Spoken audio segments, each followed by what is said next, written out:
औज़ुबिल्लाहिमिनश्शैतानिर्रजीम बिस्मिल्लाहिर्रहमानिर्रहीम। अस्सलाम वालेकुम व्यूअर्स, उम्मीद करता हूं कि आप सब खैरियत से होंगे। आप देख रहे हैं मैथ एक्सपीके और आज हम डिस्कस करेंगे 9th क्लास की डेटशीट के हवाले से जो कि फेडरल बोर्ड ने इशू कर दी है। इसमें अक्सर स्टूडेंट्स हमें कमेंट्स करते थे कि सर हमारा पहला पेपर किस चीज़ का होगा, हमें कैसे प्रिपरेशन करनी है, कौन से सब्जेक्ट्स को कितना टाइम देना है, ये सब हम कैसे करेंगे, हमारा टाइम बहुत कम रह गया। अक्सर स्टूडेंट्स नर्वस होते हैं क्योंकि उनका पहला स्टेप होता है बोर्ड के एग्जाम्स के लिए, क्योंकि 5th जो 5वीं का बोर्ड होता है और 8वीं का बोर्ड होता है वो इतना टफ नहीं होता जितना कि मैट्रिक का बोर्ड होता है या इंटरमीडिएट्स की क्लासेस का बड़ी क्लासेस में होता है। लेकिन ये इनके बोर्ड की क्लास के पहले एग्जाम्स होता है, ये बच्चे कुछ ज्यादा नर्वस होते हैं। तो ये इनमें नर्वस होने वाली बेटा कोई बात नहीं है, इसमें बहुत ही आसान है, बहुत ही ईजी है। फेडरल बोर्ड ने जो डेट शीट इशू की है इसमें बहुत सारी आपको छुट्टियां भी दी हैं उन्होंने और आपके पास टाइम भी बहुत ज्यादा आपको दिया है। इस तमाम चीजों को मैं आपको इस वीडियो में डिस्कस करेंगे। जो वीडियो को डिस्कस करने से पहले, ये डेट शीट को डिस्कस करने से पहले जो स्टूडेंट्स हमारे चैनल पर नए हैं वो हमारे चैनल को सब्सक्राइब कर दे, लाइक कर दे और बेल आइकन कर दबाना मत भूलिएगा। ठीक है, तो चलते हैं स्टूडेंट्स अपनी डेट शीट के हवाले से। ये डेट शीट फिलहाल अभी फाइनल नहीं है, लेकिन फेडरल बोर्ड ने अभी इशू कर दिया। जैसे कि बोर्ड एग्जाम से पहले गेस्ट पेपर्स आते हैं, इसी तरह लेट आप इसको सपोज कर लें कि ये आपकी गेस्ट डेट शीट है। इसी के रिलेटेड मतलब कि जो बोर्ड देता है गेस्ट पेपर, उसमें से वो सिर्फ एक आधा पेपर अप डाउन करता है, बकाया वो डेट शीट यही रखता है।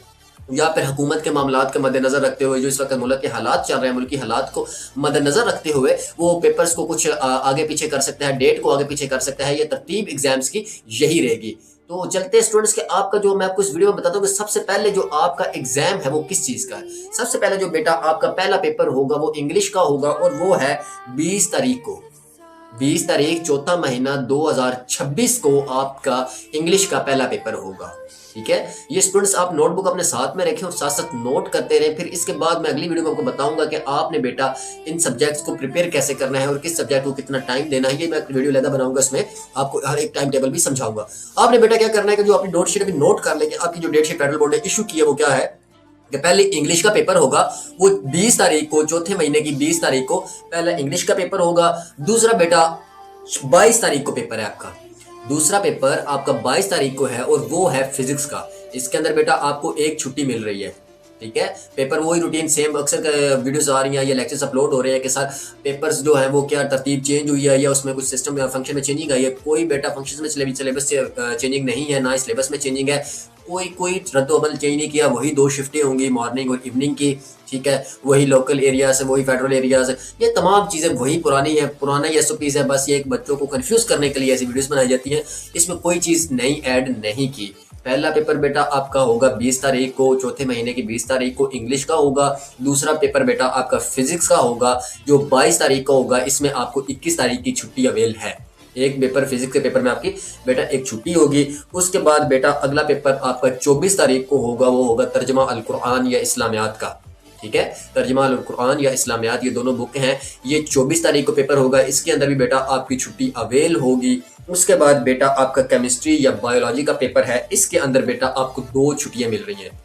ये पेपर आपका 27 तारीख को होगा। चौथा पेपर आपका केमिस्ट्री, बायो वाले स्टूडेंट्स का बायो का पेपर होगा और दूसरे कंप्यूटर वाले स्टूडेंट्स का केमिस्ट्री का पेपर होगा। और ये बेटा आपका 27 तारीख को होगा। इसके अंदर आपको 2 छुट्टियां मिल रही हैं। ठीक है, ये सॉरी बेटा बायो इसके अंदर सॉरी कंप्यूटर केमिस्ट्री और जनरल साइंस है, बायो नहीं है, केमिस्ट्री और जनरल साइंस है। ये आपकी 27 को होगा। इसके अंदर आपको 2 छुट्टियां अवेल होंगी।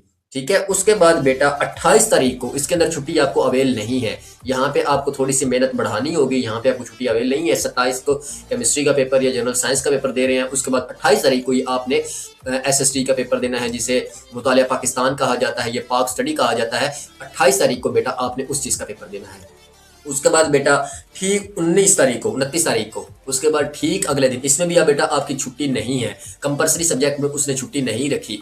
उर्दू के सब्जेक्ट में बेटा उसने 29 तारीख को उर्दू का सब्जेक्ट रख दिया है। उर्दू के एग्जाम बहुत ज़्यादा लेंथी होता है लेकिन आसान है। ठीक है, कंपलसरी सब्जेक्ट में बेटा उसने छुट्टी नहीं रखी। उसके बाद बेटा मैथमेटिक्स का पेपर है, इसके अंदर वो आपको 3 छुट्टियां दे रहा है। जी हाँ, मैथ के एग्जाम में वो बेटा आपको 3 छुट्टियां दे रहा है। आपके पास यकम 30 की छुट्टी होगी, यकम की छुट्टी होगी और 2 तारीख की छुट्टी होगी और बल्कि 4 छुट्टियां आपको दे रहा है। 4 तारीख को जाके वो आपका मैथमेटिक्स का पेपर ले रहा है। ठीक है, मैथ के पेपर में बेटा आपको 4 छुट्टियां दे रहा है कि आपके मैथ का एग्जाम थोड़ा टफ होता है, इसके रिलेटेड वो आपको 4 छुट्टियां दे रहा है। 4 तारीख को 5वें महीने की 4 तारीख को जाके वो आपका मैथ का पेपर होगा। और उसके बाद लास्ट पेपर बेटा आपका 6 तारीख का होगा। इसके अंदर आपकी एक छुट्टी अवेल होगी। और जो लास्ट पेपर है वो बेटा आपका कंप्यूटर प्लस बायो का है। जो स्टूडेंट्स कंप्यूटर के हैं वो कंप्यूटर का पेपर प्रिपेयर करेंगे, जो बायो के हैं वो बायो को प्रिपेयर करेंगे। दोबारा नोट करवा लें, इंग्लिश का पेपर 20 तारीख को होगा, चौथे महीने की 20 तारीख को। और फिजिक्स का पेपर होगा चौथे महीने की 22 तारीख को। इस्लामियात का पेपर होगा 24 तारीख को। उसके बाद बेटा केमिस्ट्री का पेपर होगा 27 तारीख को। उसके बाद पाकिस्तान स्टडी का बेटा पेपर होगा 28 तारीख को। उसके बाद बेटा उर्दू का पेपर होगा 29 तारीख को। उसके बाद बेटा मैथ का पेपर होगा 4 तारीख को 5वें महीने में। और उसके बाद बेटा केमिस्ट्री प्लस बायो का जो पेपर है वो भी 6 तारीख को होगा। ये फेडरल बोर्ड ने आज ही आपकी डेट इशू की थी, डेट शीट अनाउंस की थी। तो मैंने सोचा कि आज इसी पे वीडियो बना के स्टूडेंट्स को ये प्रोवाइड कर दिया जाए कि जो बच्चे परेशान थे। और अक्सर स्टूडेंट्स करते हैं कि सारे हमने पेपर कैसे देना है, हमारी रोल डेट शीट कब आएगी, हमारी रोल नंबर स्लिप कैसे आएगी, हम मॉर्निंग में पेपर दे रहे हैं या हम इवनिंग में देंगे। तो स्टूडेंट्स आप यहाँ पे कोई चेंजिंग नहीं आई। जैसे ही आपकी डेट शीट्स या रोल नंबर स्लिप इशू की जाएगी उसके ऊपर आपके बाकायदा मेंशन होगा कि आपने मॉर्निंग में पेपर देना है, आपने इवनिंग में देना है। ये तमाम सहूलियत आपकी रोल नंबर स्लिप पे होंगे। आपको परेशान होने की जरूरत नहीं है। आपने जो अपने फेडरल में दी है, अपने गैस डेट शीट दी है, आपने इसके अकॉर्डिंग मद्देनजर रखते हुए अपना एक टाइम पीरियड बना के उस पर अमल करते हुए अपनी स्टडी को कैरी रखना है। आपके पास बहुत टाइम है, बहुत टाइम है, परेशान नहीं होना। इतना भी टाइम नहीं है कि बोलिए बस कर लांगा, ये नहीं। टाइम है जरूर, लेकिन इस टाइम की कदर करें, इसको मेहनत करें। यही टाइम आपको कल कामयाब करेगा इंशाल्लाह। इंशाल्लाह आप सब स्टूडेंट्स 500 से ज़्यादा मार्क्स ले सकते हैं, लेकिन इसके लिए शर्त यही है कि आपको मेहनत करनी होगी। तो आई होप कि आप मेहनत भी करेंगे और मेरे चैनल को सब्सक्राइब भी करेंगे। इंशाल्लाह दुआएं मेरी आपके साथ। अल्लाह पाक आपको कामयाब करे। आज के लिए इतना ही काफ़ी। अल्लाह हाफिज़।